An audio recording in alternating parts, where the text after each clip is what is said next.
Hello, everyone. Welcome again back to the Real Estate Deli. I'm your host, Mando, Money Making Mando on Instagram. I'm here with another episode where we cut through all the noise and deliver actionable insight to you and make always the information the star, right? So, again, we have here Owen Li. Owen, welcome to the podcast, brother. Hi, Mano. Thank you. Thank you for the invitation. It's my honor to be here. Thank you so much. It's a pleasure having you. I love your back end story, and it resonated with me personally when I kind of heard it. And I always go back to those immigrant stories of people who've had successes. It reminds me a lot of my mother. And so that kind of story always kind of touches my heart and it resonates with me. So I appreciate that you're here. So, Owen, let's get into your stories, right? Let's go right into the meat and potatoes of what is it that you do in the real estate space, and what successes have you had in the space, and just share with our audience, please. So currently I'm spending like 80% of my time on like commercial real estate, mainly in multifamily, in land development. I have owning over $500 in multifamily. I'm doing two projects parallelly now. One is 133 units multifamily. That one we are waiting for loan approval. That's the fundraising is done. The second one is like $16 million master plan land development part. I'm a risk reverse guy. So when people talk about land development, oh, they want to like buy and hold for 5 years, 10 years, waiting for the land appreciation. I'm not that kind of guy. I'm looking for opportunities which we can add value by changing the zoning, by finding the buyers.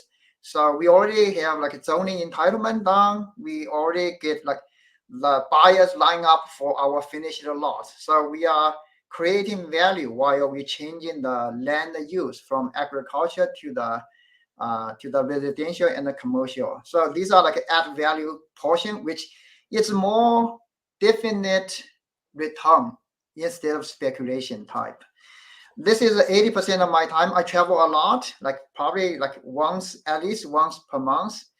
The second portion is like 20%. I'm doing like foreclosures, fix and flips in Chicagoland. That was my bread and butter before.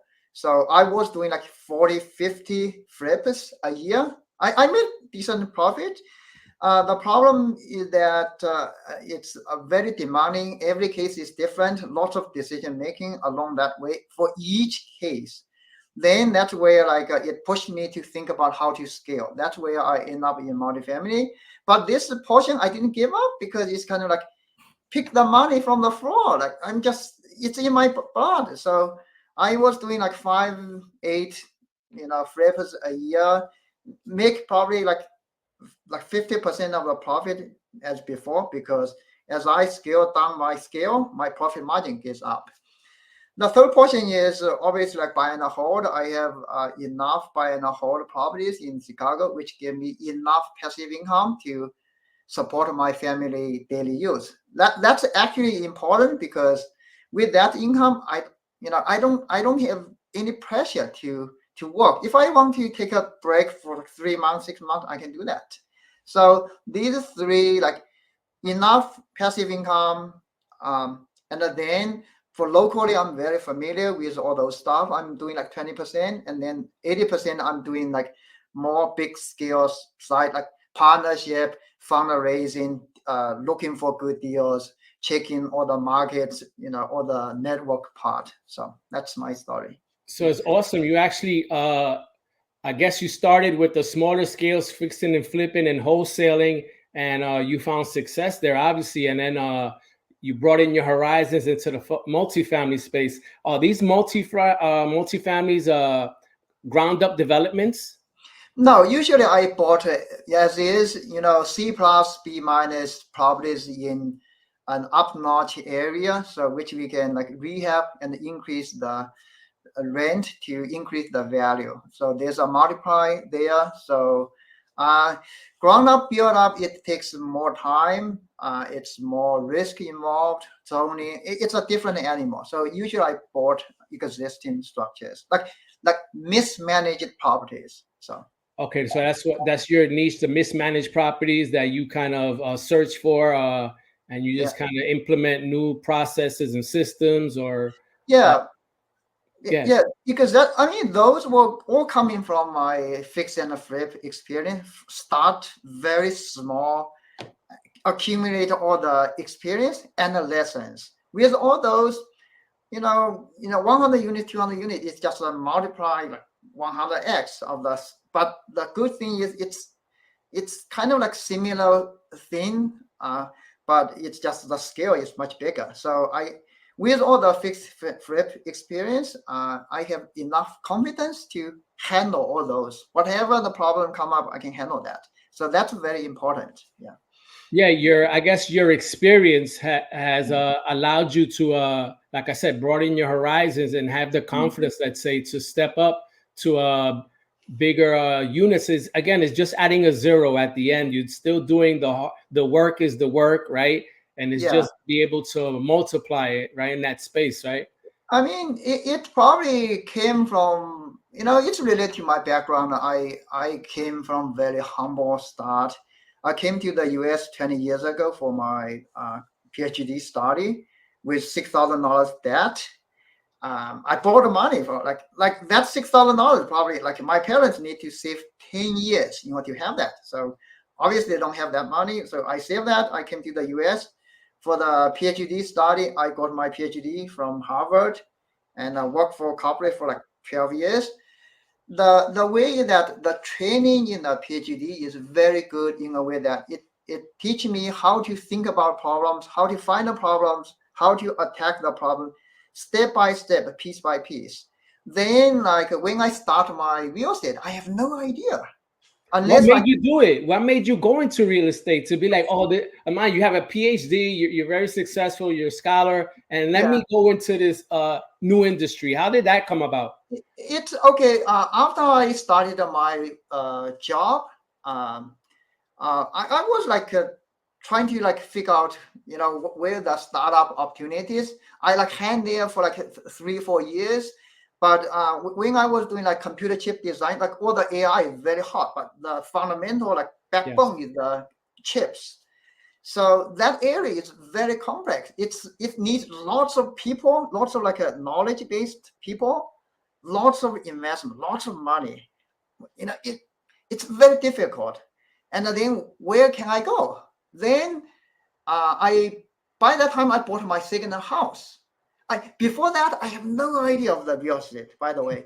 So in 2012 I bought my second home because my daughter need to go to school. We find out like good school district house, and I rehab the house, and immediately I got like 200 grand asset like appreciation there. I said, whoa, this is interesting. So Yes. that's where like, oh, maybe I don't need to do like startup, up and down, and then but this real estate, as long as I can do like 10 of them a year, I'm fine. So that's like an aha moment for me to start the real estate. And then I read a lot of books like Rich Dad Poor Dad, like the mindset change.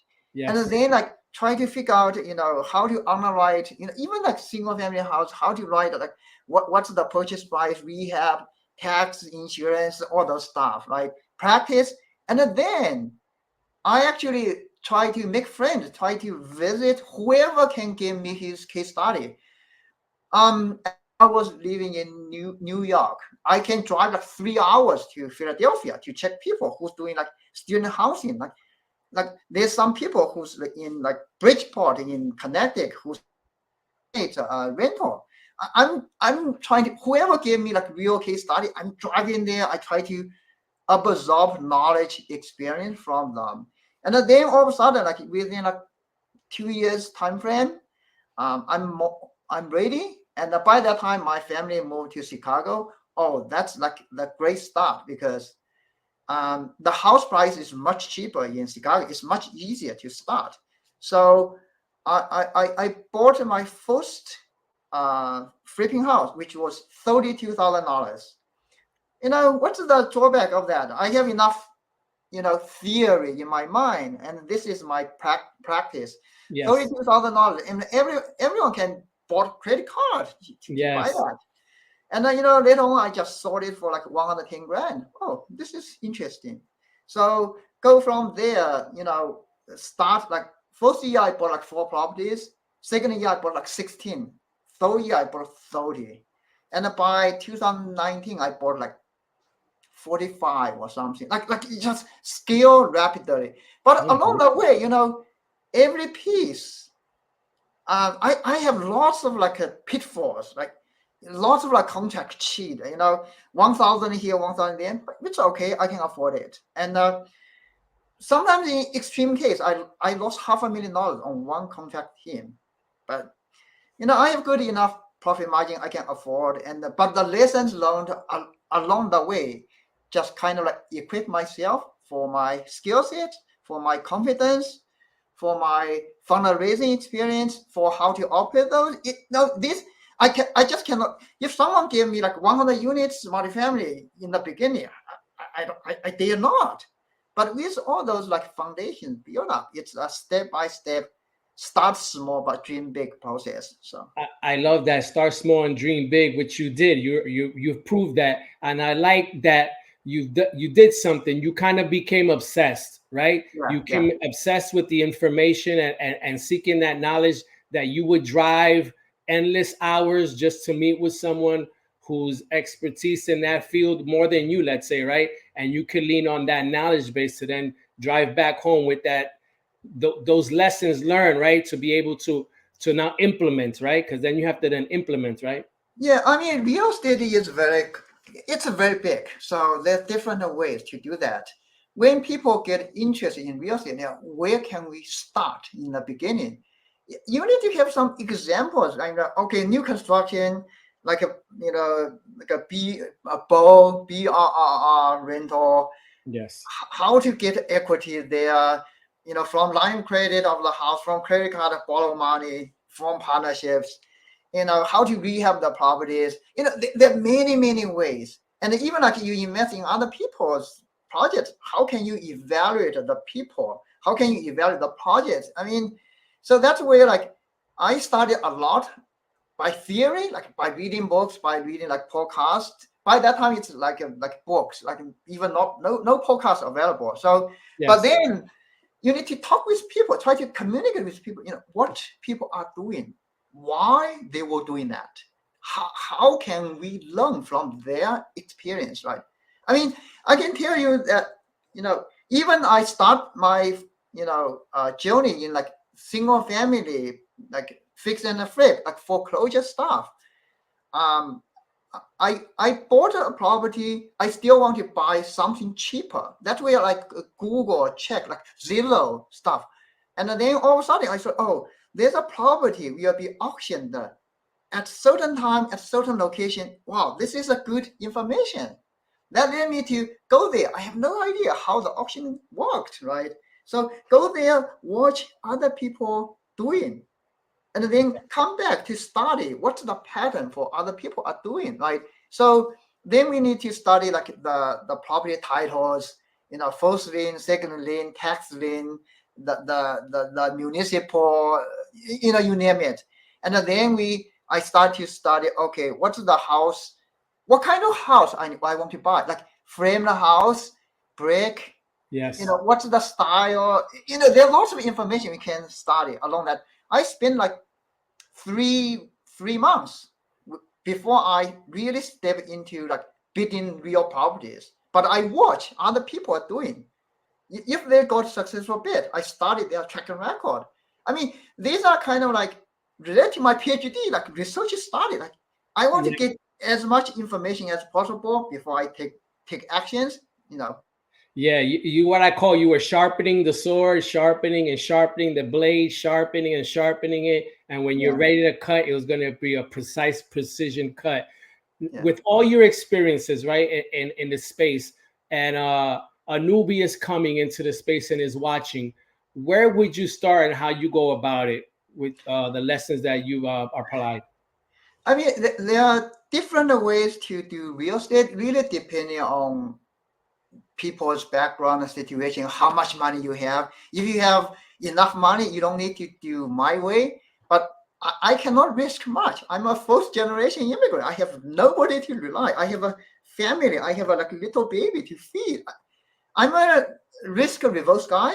That's my way, like to, every time I do like start really small, try to get familiar with myself. Don't risk much of money, don't risk much of or the other, relation, whatever. But the only thing we can do is try our best to equip ourselves, like learn from others. That's where, like, no matter, you are trying to evaluate like new construction, the buy and hold, whatever, or like my foreclosure experience. I spent 3 months to study people's behavior, their background, and sometimes I spend like one weekend to drive around like maybe 50 properties, 60 properties, try to check the property condition, if that vacant, people are living there, whether the outside landscape is nice or not, because these can infer what kind of homeowners inside, what the condition can be. These are all like valuable information, right? And then the transaction record. If this house just finished transaction in the last 5 years, or it has been bought for like 50 years, nobody touches that. So from there, you kind of like speculate what kind of conditions, what's the rehab cost, all the stuff. And then I start really small to study all the details.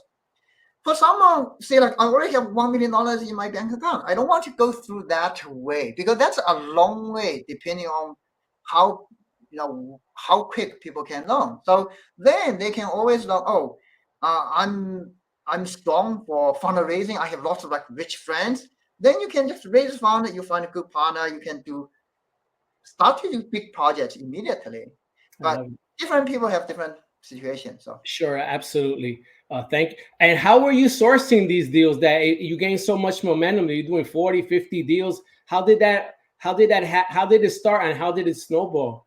Okay, Chicago is the best place for foreclosures.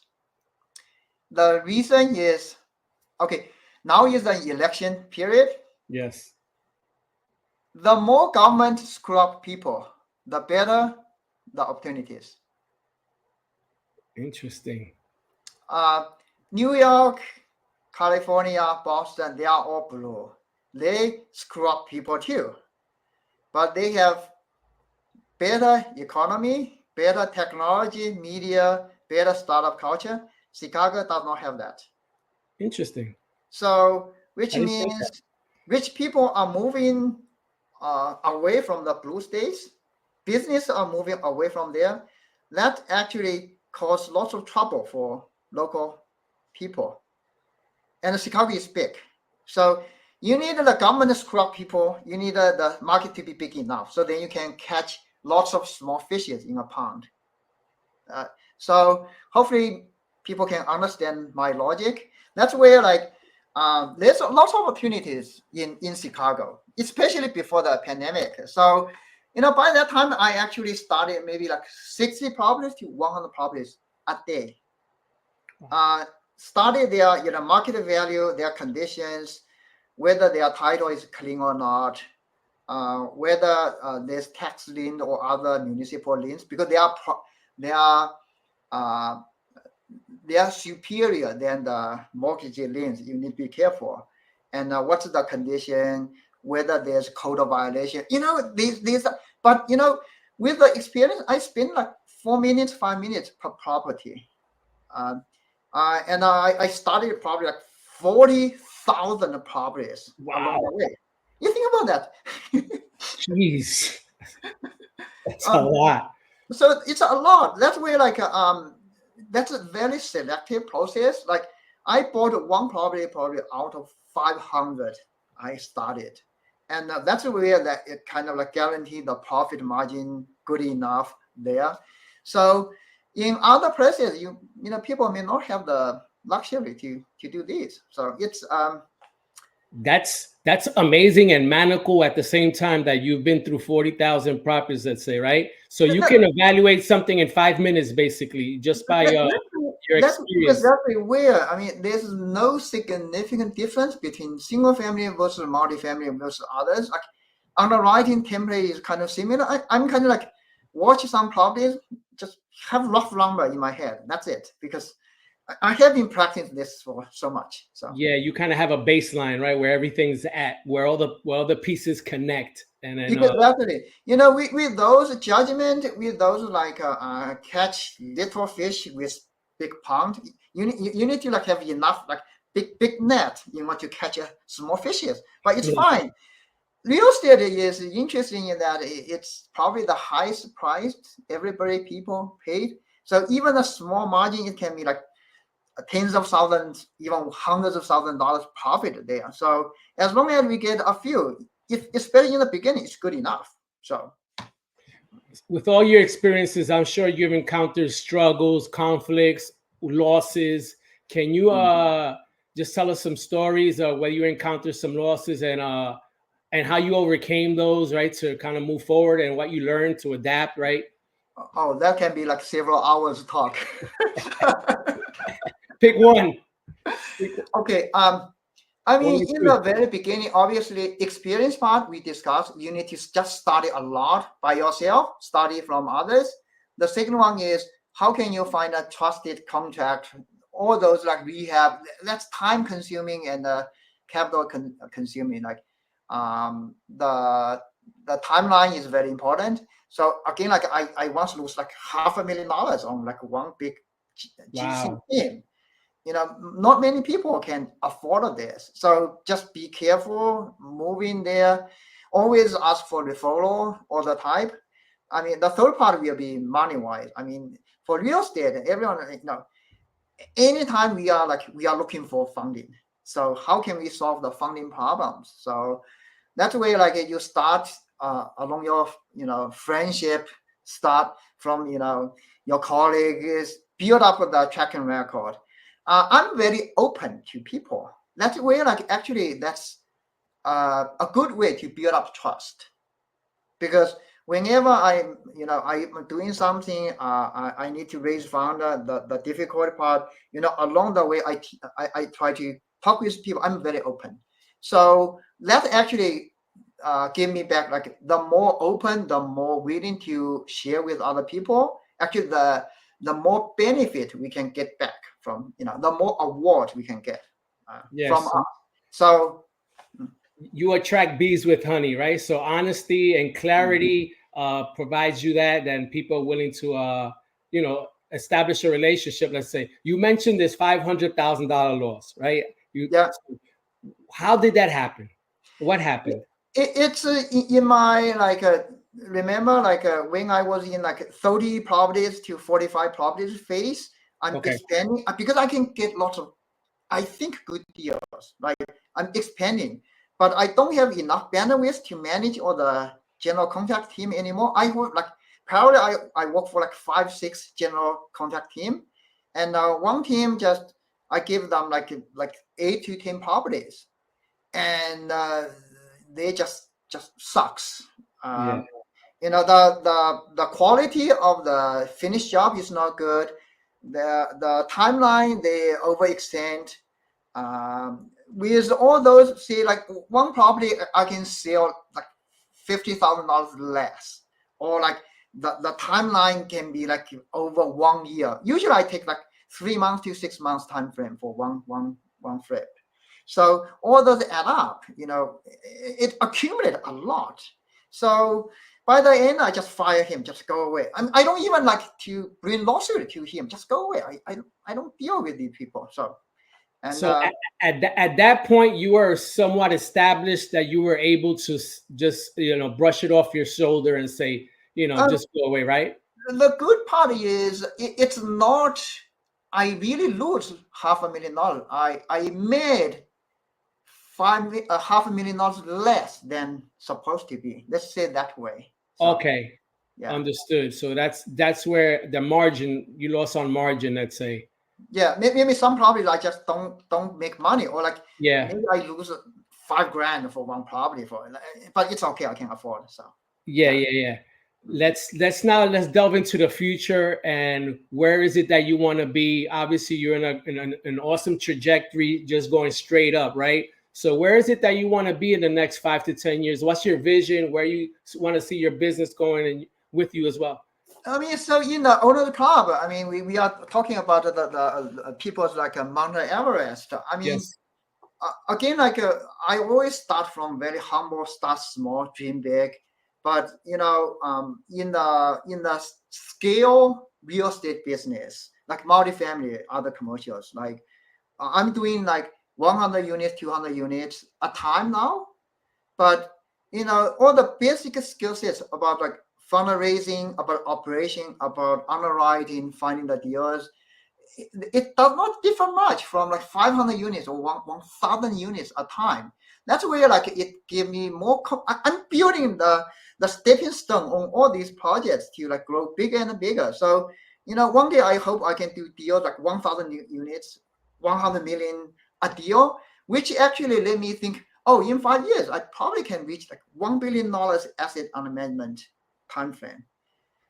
It won't be easy because with all the skill going up, you need to manage people, you need to find good partners, you need to raise enough crazy capital there. Then how we can go from like each step to tackle those. So I need good people working with me for finding deals. I need people working with me for raising enough fund. I need to even like someone who can be employee. I need enough people to work in my corporate architecture so that I can free myself to always do the critical things on the top. So, but along the way, I really believe influence at least 100 people to reach their financial independence because there are lots of things we need to do, but um, it will reward well for everyone along the way. So Sure, that's very rewarding. You're already on your way, right? I'm sure you could see the vision, right? Again, yeah, because of your successes and the groundwork that you laid out, right? It's just again now just layering another level on top of where you're at. So I yeah, believe in your education, your background, your ability, your obsession. Let's say you have everything in hand to make those happen and make that American dream happen for you and your family. Owen, how can people who want to contact you and want to get to know you a little bit, how can they reach you? people can always reach me. I have a YouTube channel. It's actually Owen Li 16. Um, I have Facebook. I have LinkedIn. I'm setting up the Instagram and the TikTok accounts. It's already been set up. Owen Li Show, and I'm trying to build up my social media. I really believe along the way there are lots of stuff we can share. And again, like I'm very open to people. I probably will set up a Zoom meeting for like whoever can ask anything related to real estate. And just that's my firm belief. Like the more open, the more willing to share our lessons, our knowledge, the more rewarding it can be to us. So Owen, thank you. It's been an honor to have you on. It's been a pleasure to get to know you a little bit on the back end, like we've been communicating. I would love to continue that relationship. And again, it's my pleasure to have you on. I hope to have you on in the future where we can expand on where you're at. thank you, Amanda. I mean, again, like even in multifamily, let me like try to summarize. Like there's like three pillars like to operate those big projects. Like one is like underwriting, how to find the deals. The second one will be how to finance those deals. The third will be how to operate efficiently. Each piece of that needs lots of experience, lots of work. It may look daunting for beginners, but as long as you get your feet wet in those fields, start to learn from other people, collaborate together. Each of these subjects, if you can contribute, that will be very valuable for the whole team, for yourself. So Thank you, Owen. Again, everyone reach out to Owen. He's willing to help so you can build your vision out as well. Thank you again, Owen. I appreciate you. thank you, Mendo. Bye-bye.